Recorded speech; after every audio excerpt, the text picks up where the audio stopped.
आपल्या कोंढवा भागामध्ये 1000 बेडचं अद्ययावत हॉस्पिटलचं काम सुरू आहे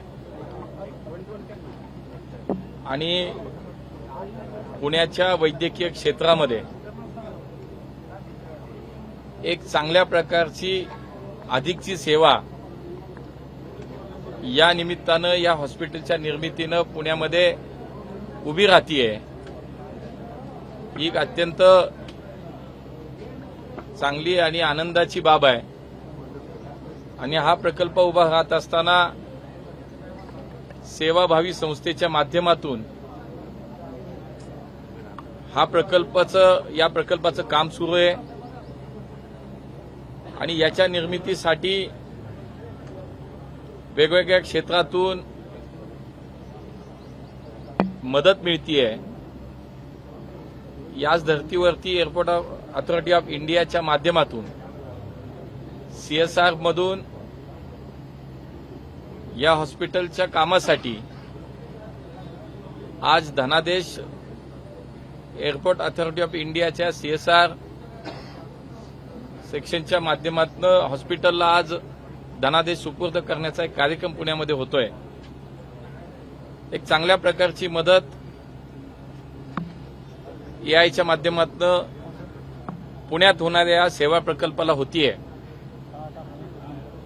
तो MOU होता आणि धनादेश सुपूर्द करण्याचा कार्यक्रम होता।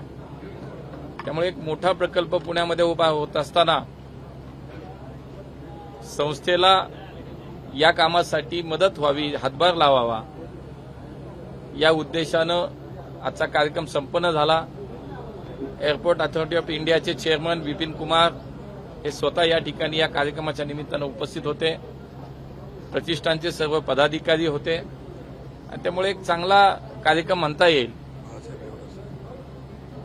राष्ट्रीय स्वयंसेवक संघाचे तृतीय सरसंघचालक बाळासाहेब देवरस यांच्या नावानं हे रुग्णालय उभं राहतंय आणि म्हणून सर्वच मंडळी, सर्व क्षेत्रातील व्यक्ती या समाजकार्य जे इतकं मोठं सेवा प्रकल्प उभं राहतंय त्या कामासाठी एकत्रित आलेत आणि आज आमच्या मंत्रालयाच्या माध्यमातून भारत सरकारच्या या संस्थेच्या माध्यमातून एक चांगली मदत या पुण्यातल्या प्रकल्पाला आज त्यांनी दिली। त्यांना मी मनापासून धन्यवाद या ठिकाणी देतो। भारत सरकारने 100% याची काळजी केली आहे, याच्याबद्दलची चिंता करते आहे। देशभरामध्ये व्यावसायिक क्षेत्राला जो काही गॅस दिला जातो तो थांबवलाय, तो कमी केलाय आणि घरगुती गॅस म्हणून जे काही आवश्यकता आहे ती कुठेही कमी पडणार नाही याची काळजी भारत सरकार घेतंय। त्यामुळे मला असं वाटतं चिंता करण्याचं कारण नाही। 5-6 दिवस बुकिंग करून सुद्धा सिलेंडर मिळत नाही काळा बाजार मोठ्या प्रमाणात सुरू आहे। तर तो जो काही गोष्टी अशा कानावर येत आहेत, परंतु त्याच्यामध्ये निश्चितपणे दखल घेतली गेली आहे त्याची। त्यामुळे घरगुती गॅस हा कुठेही कमी पडणार नाही याची जबाबदारी भारत सरकारने घेतलेली आहे। व्यावसायिकांचं यामधून मोठं नुकसान होणार आहे। नाही बघा, आता जागतिक आता दोन्ही बाजूनी आपण विचार करून चालणार नाही। एकूणच या युद्धजन्य परिस्थितीमुळे जी काही स्थिती निर्माण झाली आहे त्यामुळे आपल्याला हा निर्णय घ्यावा लागलाय।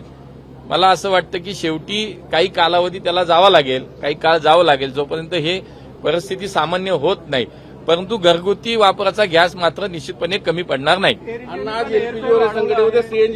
थोडी माहिती घेतली पाहिजे त्याची, कारण अशी कुठे जर तक्रार आली असेल, अशी कुठे स्थिती निर्माण झाली असेल तर निश्चितपणे त्याच्यावरती आम्ही त्याची खबरदारी घेऊ। असं वाटतं की काँग्रेस काय बोलती याच्यापेक्षा देशातली जनता काय बोलती हे खूप महत्वाचं आहे। त्यामुळे देशातला प्रत्येक भारतीय नागरिक समाधानी आहे, त्याला त्याच्या देशाचं नेतृत्व करणाऱ्या व्यक्तीवरती, प्रधानमंत्र्यावरती विश्वास आहे।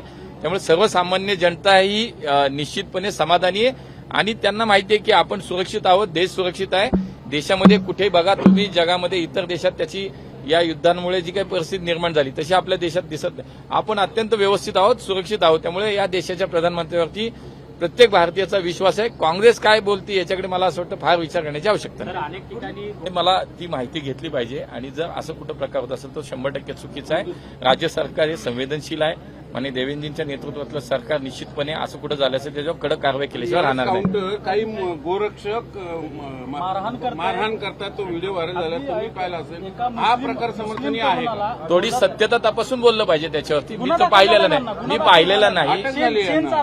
मी पाहिलेलं नाही. एकदा ते पाहून मग मी त्याच्यावरती बोलीन.